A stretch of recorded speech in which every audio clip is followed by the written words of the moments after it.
ଥରେ ଜଙ୍ଗଲରେ ଶୁଆକୁ ଦେଖି ଯମରାଜ ହସି ଦେଇଥିଲେ। ଶୁଆ ଭାବିଲା ଯମରାଜ ମୋତେ ଦେଖି ହସିଲେ ମାନେ ମୋର ମୃତ୍ୟୁ ନିକଟତର, ମୋର ଆଉ ଆୟୁଷ ବେଶୀ ଦିନ ନୁହଁ। ସେ ତୁରନ୍ତ ଯାଇ ଏଇ କଥା ମିତ୍ର ଗରୁଡ଼କୁ ଜଣାଇଲା। ଗରୁଡ଼ ଦେବ, ମୋର ଜୀବନ ଆୟୁକୁ ବଢ଼େଇ ଦିଅ, ମୋତେ ବଞ୍ଚେଇ ଦିଅ। ଗରୁଡ଼ ଦେବ, ମୋତେ ବଞ୍ଚେଇ ଦିଅ। ମନେ ମନେ ଚିନ୍ତା କଲେ, ମୁଁ କେମିତି ମୋ ମିତ୍ରକୁ ବଞ୍ଚେଇବି। ଗରୁଡ଼ ଦେବ କହିଲେ, ଆରେ ମିତ୍ର, ତମେ ଆସ ମୋ ପିଠିରେ ବସ ଓ ଆମେ ବହୁତ ଶୀଘ୍ର ପଳେଇବା। ତେଣୁ 7 ସମୁଦ୍ର ପାର କରିକି ଏକ ବିଶାଳ ଗୁମ୍ଫା ନିକଟକୁ ଗରୁଡ଼ ଦେବ ନେଇଗଲେ ଶୁଆଟିକୁ। ଏକ ଗୁମ୍ଫା ଭିତରେ ଛାଡ଼ିକି କହିଲେ, ତୁ ଏଠି କିଛି ଦିନ ରହିଥା, ତା ଭିତରେ ମୁଁ ଯମଦେବତାଙ୍କ ସହ କଥା ହେଇ ଆସୁଛି।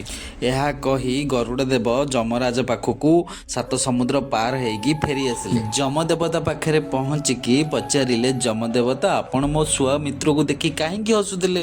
ଯମଦେବତା କହିଲେ, ଓ ସେଇ ଶୁଆ, ତାର ତ ମୃତ୍ୟୁ 7 ସମୁଦ୍ର ଏକ ଗୁମ୍ଫାରେ ବିରାଡ଼ି ହାତରେ ଅଛି। ତାକୁ ଦେଖି ହସିକି ଭାବିଲି, ଶୁଆଟା ତ ଏଇଠି ଜଙ୍ଗଲରେ ଅଛି, ତାର 7 ସମୁଦ୍ରର ପାର ଗୁମ୍ଫାରେ ମୃତ୍ୟୁ କେମିତି ଲେଖା ଅଛି? ଏହା କ'ଣ ସମ୍ଭବ ହେଇପାରିବ? 7 ସମୁଦ୍ର ଭିତରେ ବିରାଡ଼ି ତାକୁ କ'ଣ ଖାଇପାରିବ? ଆରେ ଆରେ ଆରେ ଦେଖ, ସେଇ ଶୁଆର ଅସ୍ଥି ଆସିଗଲା, କେମିତି ସେ ଗୁମ୍ଫା ପାଖରେ ପହଞ୍ଚିଲା? ଦେବ କହିଲେ, ମୁଁ ତାଙ୍କୁ ନେଇ ସେଇ ଗୁମ୍ଫାରେ ଛାଡ଼ିଛି। ତେଣୁ ଭାଗ୍ୟରେ ଯଦି ମୃତ୍ୟୁ ଥାଏ ତାହା ସୁନିଶ୍ଚିତ। ଯଦି ଭିଡ଼ିଓଟି ଭଲ ଲାଗିଥାଏ ଗୋଟେ ସବସ୍କ୍ରାଇବ୍ କରିଦିଅନ୍ତୁ ଆଉ କମେଣ୍ଟ ବକ୍ସରେ ଜୟ ଜଗନ୍ନାଥ ଲେଖିଦିଅନ୍ତୁ।